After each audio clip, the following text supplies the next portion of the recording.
setelah melahirkan. Ya.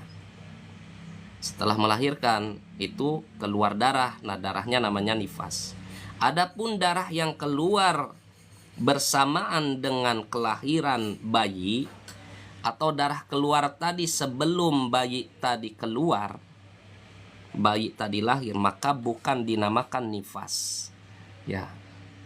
Bagi yang sudah pernah mendampingi istrinya melahirkan, ini bagi laki-laki, atau memang bagi yang pernah melahirkan atau mendampingi seorang perempuan melahirkan, pasti tahu ada beberapa jenis darah yang berhubungan dengan ibu melahirkan. Ada namanya darah sebelum melahirkan, ya, pendarahan istilahnya kan gitu ya. Nah, itu bukan nifas. Ada darah yang memang keluarnya berbarengan dengan bayi yang dilahirkan. Itu juga bukan nifas. Nah, nifas itu sendiri adalah darah yang keluarnya setelah proses melahirkan. Itu adalah nifas. Nanti dampaknya apa? Dampaknya atau imbasnya pada hukum syariat, yaitu ya nanti banyaklah akan dijelaskan di halaman berikutnya ya. Nah, di sini la yusamma nifasan wa ziyadatul ya'i fi aqibi lughatan qalilatun wal aktsaru hadfuha. Nah, ini urusan bahasa nih.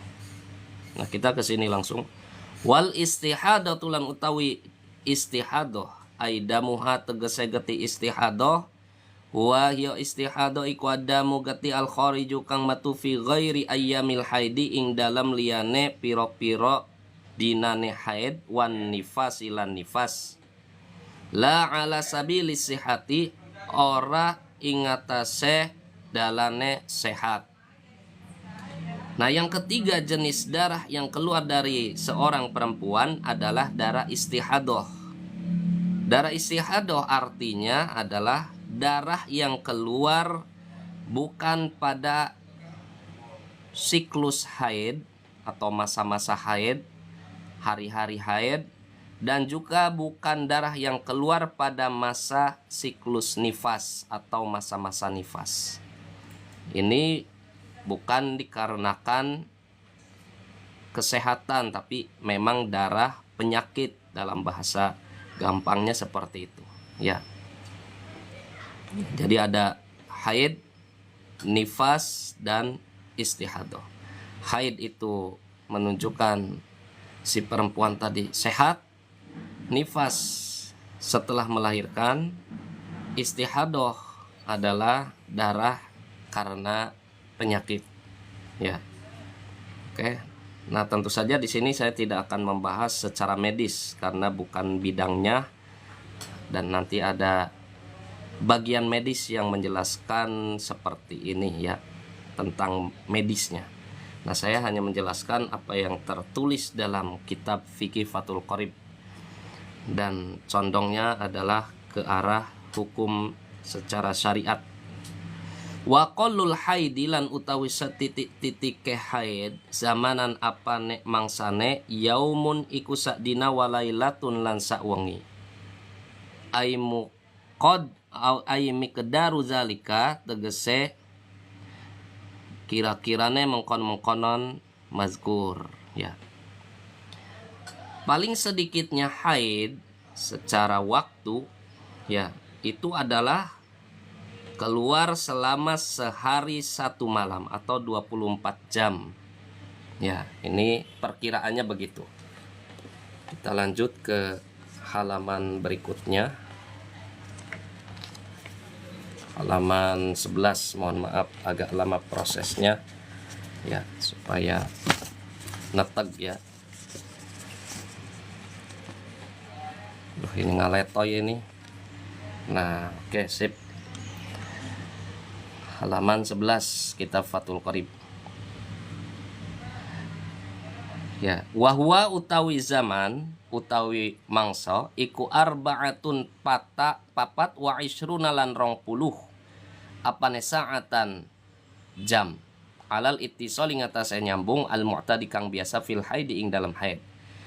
Nah, sehari semalam itu berapa waktu? Berapa lama? Yaitu di sini disebutkan 24 jam secara biasa ya, 24 jam kita. Jam-jam kita lah. Waksaru lan utawi akeh-akeh haid iku khamsatun 15 apane yauman dinane. Bila ya liha kelawan piro-piro bengine 15 dina. Fa in zada mongko lamun nambahi opo getih alaiha ing atase 15 dina fahuwa mongko utawi iku getih iku istihadatun. Getih istihadah. Nah, tadi di lembaran halaman 10 disebutkan paling sedikitnya haid adalah darah itu keluar sehari semalam atau 24 jam. Ya. 24 jam ya. Dan paling banyaknya haid itu atau menstruasi itu terjadi selama 15 hari 15 malam. Jika keluar melebihi 15 hari 15 malam, maka bukan dinamakan darah haid, tetapi dinamakan darah istihadah. Nah, saya kira jelas di sini. Wa ghalibuhu lan utawi keprah-keprah haid iku situn anananam au sab'un atawa pitu. Pitu dina. Wal mu'tamadu lan utawi kang digawe cacakelan fi zalika indal mengkon-mengkonon itungan iku al-istiqra'u penelitian. Biasanya haid itu terjadi selama 6 hari atau 7 hari. Ya, tentu 6 hari 6 malam, 7 hari 7 malam. Hitungan 24 jam dalam satu harinya. Ya. Nah, ini bisa mengatakan begini, ulama fikih adalah hasil penelitian. Tuh, jadi kajian ini ilmiah ya, karena memang zaman dulu para ulama fikih ini meneliti. Ya, istiqra itu penelitian. Ya.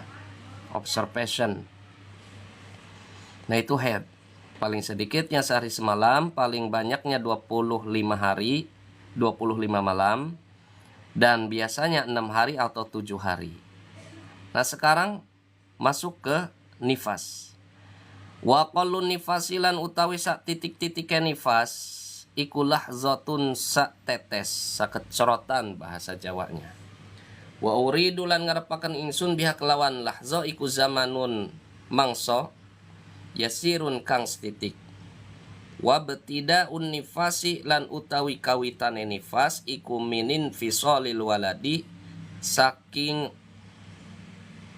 ucule bayi.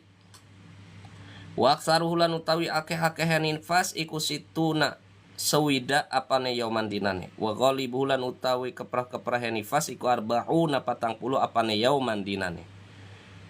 Wal mu'tamadun tawi kang di gawe cacakelan fi zalika ing dalem konon hitungan iku al istiqra'u. Istiqra yaitu penelitian. Aidon halimali. Nah, sekarang nifas. Paling sedikitnya nifas adalah setetes darah. Nah, yang dimaksud di sini setetes darah adalah waktu yang sangat singkat. Jadi paling sedikitnya nifas adalah setetes. Dan dimulainya nifas itu terjadi setelah bayi dilahirkan.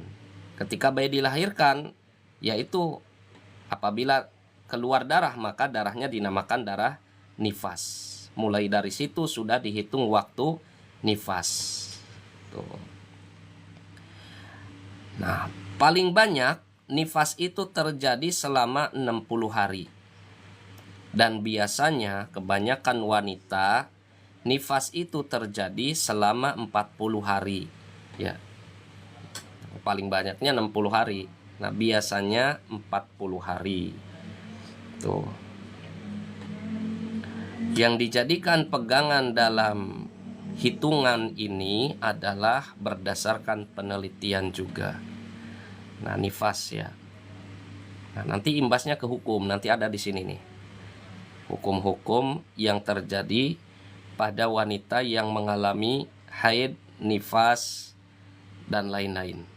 wiladah termasuknya.